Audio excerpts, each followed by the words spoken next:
Hey everybody, welcome back to Girls Who Truck. My name is Samantha. I am a fleet owner. I'm a Florida-based carrier. I'm out of Central Florida. I do this channel to talk about trucking transparency. I'm a carrier that's been around since 1998. My dad started the business back then. He passed away a couple of years ago, and I've been running it along with my aunt for the past couple of years. This channel, the purpose of it is to bring transparency into the industry.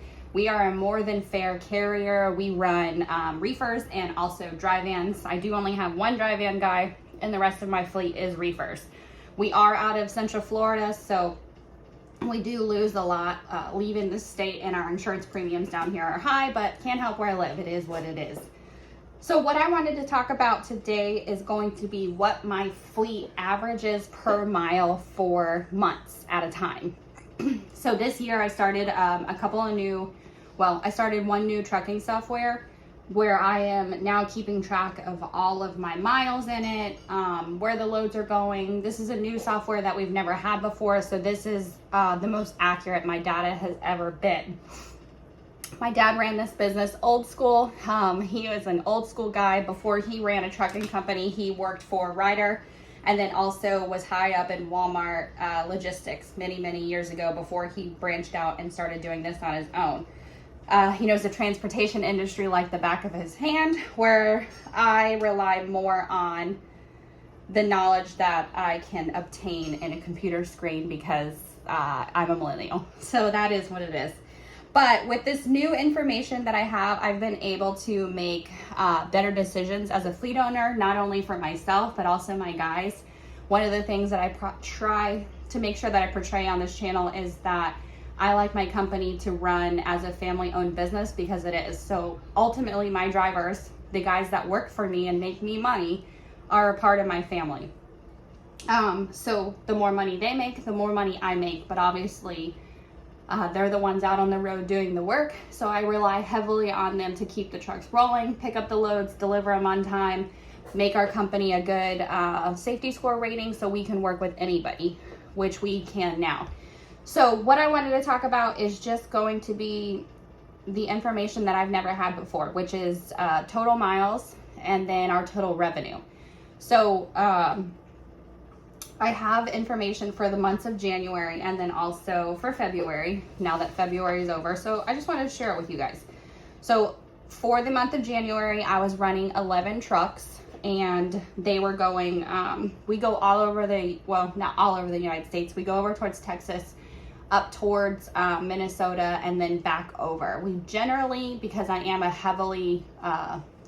a heavy reefer carrier, I do follow produce around. So right now, produce is mostly in the South. Florida is starting to pick up, as well as Texas. And the Midwest is kind of what we're seeing is drying out. We're not getting as good rates coming back down south as we were out of Minnesota, Iowa, Wisconsin. So we're starting to work our way back over towards Texas because Texas has come alive again. Again, do not quote me, do not follow me for advice. This is just what I do with my fleet. So for the month of January, our fleet averaged, we did 75,000 miles as a fleet with 11 trucks, and we averaged $2.82 a mile. That's for the month of January. And then for the month of February, as a fleet, we did 61,000 miles, and we averaged $2.96 a mile. Now, that being said, I did have a few guys doing some local stuff down here in Florida, running strawberries. So we got a lot of strawberries moving down here. Blueberries are starting to come. Pretty soon we're going to have blackberries and stuff like that. So the price per mile is a little bit higher on February because we were doing local work, but revenue is not as high. So what I'm getting at here is, yes, Florida down here, we do have good rates moving local. But again, these loads are not as long. They're not as easy to come by. So you're making anywhere from $700 to $1,000 a day versus going over the road and making, $1,600 to $2,000 a day if you're moving the same amount of loads. It is a little bit more work over the road, And that's why in January, our per mile average was $2.82, but we did bring in a lot more revenue, which means my drivers were making more money. And then we were also making more money. Now you go back to the saying, work harder, not smarter, or work smarter, not harder. But there is a give and take on that. So what I'm starting to do is let some of my guys, when they come home, they spend a few days down here doing some local stuff and then go back out on the road. That way everybody's getting a taste of the $4 to $5 a mile while also still generating a good amount of income for themselves and me. Another question that has come up since I've started making these videos about my driver pay is transparency. So again, that is what I am all about. My guys are my family. There's no secrets. So on one of the questions was, do I share rate confirmations? Yes, everybody gets a picture if they want it of the rate confirmation. That's how we dispatch. We get the loads, send them the rate confirmation. It generally has the price on it, what we're getting paid, because I do pay percentage and not per mile. So it is their business what we're getting on these loads. The industry has really taken a turn with the way that the brokers are bidding on these lanes. We are noticing that there has been a higher rejection tender rate. It's getting a little bit more easy to negotiate with the brokers. They're not as firm as they have been in the past several months on rates.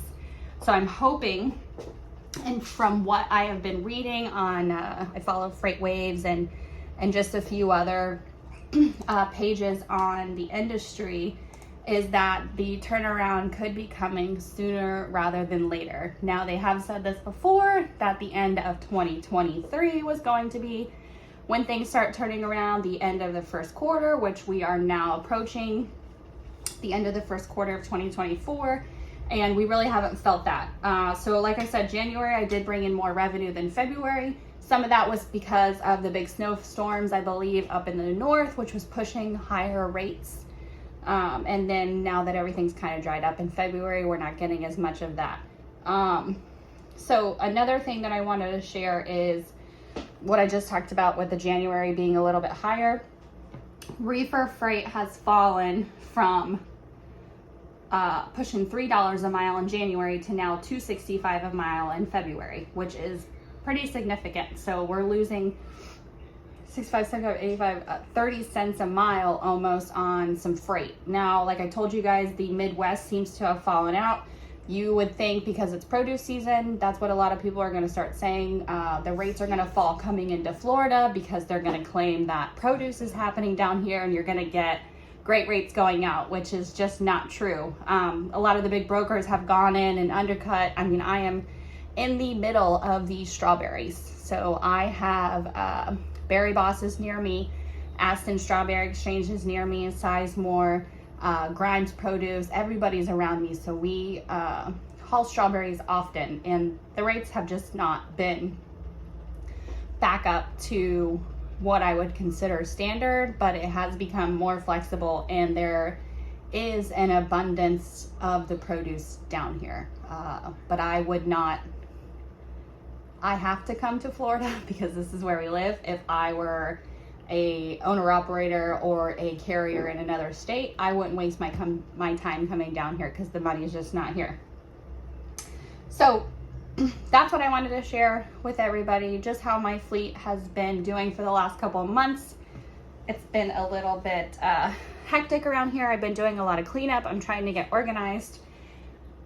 It's been a long journey taking this place over, and I've had to learn a lot of new things about operating my warehouse, which is my biggest overtaking, which I'm doing. And I've just been working to get everything cleaned up and operating smoothly. If you have any other questions or want to know anything else, don't hesitate to reach out. And I hope you guys have a great week, and let's all pray that the big trucking comeback happens soon. Have a great day.